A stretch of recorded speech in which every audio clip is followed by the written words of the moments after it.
예, 지난 시간에 이어서 나스닥 단타 설명은 드리는데요. 개인적으로 단타를 추천드리지는 않습니다. 그냥 단타의 문제는 너무 짧게뿐이 먹을 수 없다는 거. 오히려 나중에 장기 추세 이탈을 했을 때 길게 먹는 게 더 낫다는 게 제 생각인데, 그래도 해외 선물이나 단타 하시는 분들, 레버리 단타 하시는 분들 참고하시라고 설명드리겠습니다.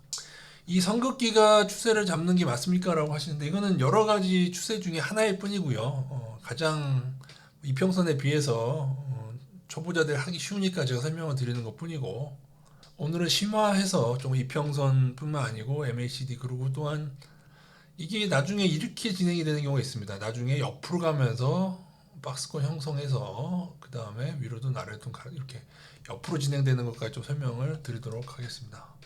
일단은 복잡한 단기 신호보다는 긴 기간의 간단한 줄긋기가 훨씬 더 적중도가 높다. 요 얘기를 일단 알아두시고요. 중요한 것은 이 지점을 정했는데 이 지점을 회복을 하면 빠르게, 단타라고 하는 건 그런 겁니다, 여러분. 어차피 보면 단타는 어차피 이런 발자국을 맞추는 거잖아요. 발자국을 통해서 아주 단기적인 걸 맞추는 것인데, 여러분이 어떤 라인을 정했는데 그걸 다시 회복을 한다. 그러면은 예를 들어서 인버스를 친 거를 다시금 일부를 줄여갔죠, 분할로. 그래서 변곡점에서는 좀 분할로 대응하시는 게 좋습니다. 왜냐하면은 오를 듯 내릴 듯 하다가 조금 왔다 갔다 하다가 어느 방향으로 확 가는 게 변곡점이기 때문에, 지금 보시면은 이 라인을 요 추세 라인을 깼을 때에 제대로 추세 라인이 걸리면 이렇게 깸과 동시에 상당한 하락이 나오죠. 이 단타를 개꿀로 먹을 수가 있죠. 근데 모든 지점이 다 그런 건 아닙니다. 보시다시피 이런 지점에서는 하락은 했지만은 작다. 물론 여기서도 하락은 했죠. 그럼 여기서도 하락은 했죠. 하락은 했는데 제가 이거 지난주 수요일인가 화요일날 깨졌다고 말씀드리지 않았습니까? 말씀드린 거는 목요일인가 금요일쯤인데 3일 전에 깨졌다고 말씀드렸잖아요. 그죠? 요 이게 그냥 요게 끝나고 그냥 다시 오를 수도 있다. 이런 생각을 늘 단타는 가지셔야 된다는 거죠. 근데 문제는 뭘 잘 봐야 되냐고 하면은, 이게 회복이 됐더라도 다시 깨거나 하면은 무조건 이게 다시 깨지게 되면은 이 하락이 좀 길게 진행하는 경우가 있기 때문에, 자 보세요. 여기서도 보시면은 이렇게 잡았을 수가 있죠. 이렇게. 그죠? 다시요. 이렇게 잡았던 사람이 요때 살짝 깼다가, 그죠? 다시금 위로 회복을 한 이틀 정도 합니다. 잘 봐야 돼요. 이후에 여기를 다시 회복을 하더라도 지금 완전히 회복은 못했어요. 딱 걸려 있는데 이후에 회복을 하더라도 다시 깨지면 무조건 이때처럼 이렇게 따라서 들어갈 줄 아셔야 되고, 아니면 이런 식의 왔다 갔다가 싫으면 약간은 느슨하게 잡는 겁니다. 이 라인을 딱 붙여서 잡는 게 아니고 조금만 느슨하게 잡으면은 이 정도로 잡는 거예요. 지금도 조금 느슨하게 이렇게 이 정도로 잡을 수가 있겠죠. 이렇게 대응하셔도 되고. 자, 몇 년 전 코스피 3천선이 또 고점일 때를 한번 보겠습니다. 여기 보십시오. 여기가 나간 다음에, 그죠? 여기가 나갔음에도 불구하고 물론 하락을 했죠. 요 단타를 먹는다. 자, 단기 추세는 그 하락이 단기만큼 나오는, 물론 그게 큰 경우도 있지만은 그 이후에 또 어떤 추세가 있죠? 추세가 형성이 됐을 때 여기도 나갔죠. 근데 이때는 정말 별 하락도 안 하고 다시 올랐어요. 이게 오르는데 여기 이 위를 회복을 못하고, 여기 맞고 떨어지는 경우가 있고, 중요한 것은 제가 뭐라고 말씀드렸죠? 단기는 중기보다 좀 더 장기가 더 중요하다. 기억나신 분은 기억하실 거예요. 이 즈음하고 요 지점하고, 자, 이 지점은 기간이 훨씬 길어. 이 추세 기간이 훨씬 길잖아요, 여러분. 그죠? 이런 지점을 더 중요시하고, 요런 거는 찌질찌질 먹는 거예요. 근데 잘 걸리면은 여기서 이 급락이 큰 경우도 물론 있습니다. 이 급락이 큰 경우가 물론 있는데, 그래서 제가 늘 말씀드리지만은 단타 하시기보다는 그냥 장기 추세가 깨질 때를 기다리기. 제가 그래서 늘 한 4, 5년 전부터 입에 배듯이 인버스 올인은 장기 추세가 깨진 다음에 한다고 말씀드린 게 그것이고요. 제가 22년 초에 나스닥 인버스도 올인할 지점이 있다면 여기다라고 말씀드린 게 있어요. 이게 2년 추세가 깨진 이 지점. 요런 지점을 되게 중요시해야 되는데 그 지점을 그러면은 나스닥 이것도 2년 기간을 맞추려면은 그러니까 방금 말씀드린 추세는 저희가 이걸 보는 거거든요. 이거는 6개월이 채 안 되는 추세고 만약에 저희가 저런 지점을 1년 넘는 추세를 먹으려면 이걸 기다려야 된다는 거죠. 그죠? 이렇게 여기가 여기서 어떠한 뭐가 나오든 어, 길게 끄면 길게 끌수록 위에서 깨지게 되고 하락이 옆으로 끌다가 이렇게 깨질 수도 있고 그런 지점을 이것도 장기 추세는 아니고 이건 중기 추세 정도 2년 추세 정도 되고 제가 늘 말씀드리지만은 저희는 10년 추세가 깨지는 지점 이게 10년 버블 아니겠습니까? 이 지점을 기다릴 거다. 어디서 깨질지는 모르죠. 그게 근데 이게 조금 주의하셔야 될 점은 이게 두 번째 끌어올렸을 때는 이 고점에서 조금 약간 급락이 크게 되는 경우가 있어서 그래서 제가 지금 나스닥 인버스도 오를 때마다 좀 모아가는 방식을 취하고 있는 것이고요. 그런 걸 알고 계시고 이평선 설명 드리려고 했는데 또 뭐 시간이 또 많이 지나서 이평선 설명까지 나중에 드리도록 하죠. MACD만 잠깐 설명을 드리면 상방 뜨고 자 이게 다 상방이거든요. 잘 보시면 화살표가 MACD 상방 신호, 하방 신호, 상방, 하방, 상방. 아직 하방이 안 떴습니다.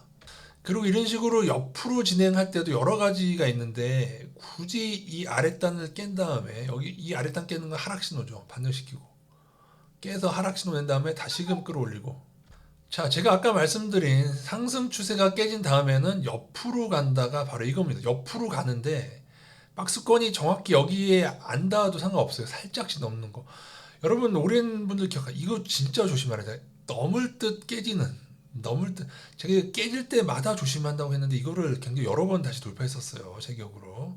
그러다가 끝까지 이 추세를 그러니까 여러분 이런 정도의 노력을 안 하면서 단타로 크게 먹는다. 그건 불가능합니다, 여러분.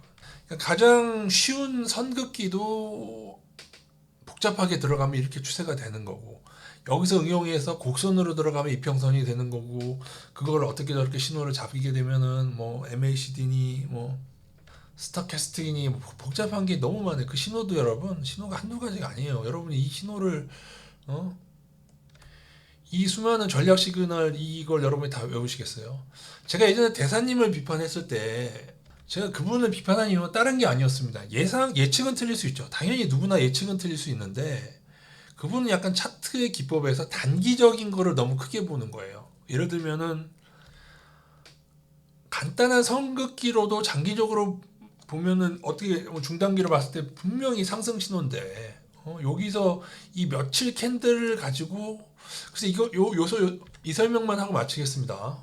자 서울에서 광주로 갈지 대구로 갈지를 판단하는 게 차트를 보고 판단하는 게 추세를 보고 판단하는 게 이게 바로 어떻게 보면은 차트 기법이겠죠. 이렇게 꾸물꾸물 왔다 갔다 하면서 가더라도 여러분 여기서 이 정도까지 왔는데 이거를 여러분 이 정도까지 왔어요. 그러면은 추세상 이미 광주를 틀었단 말이에요. 거기서 발자국 몇 개 대구를 향했다고 해서 여기를 무조건 폭락이라 이렇게 하면 안 된다는 것이죠. 이해되십니까? 단타 하실 때요. 물론 광주로 가다가 나중에 대구로 가겠죠. 대구로 갈 때 확실한 신호가 이러한 추세가 완전히 깨지는 이러한 확실한 신호가 났을 때 대구로 간다고 얘기를 해야지. 여기서 발자국 몇 개 가지고 이건 광주로 아니고 대구로 간다? 그런 식으로 하면은 이거는 그러니까 추세는 단기가 장기를 절대로 이길 수 없습니다. 예, 추세라는 게 그래요. 단기는 단기만큼만 먹는 거예요.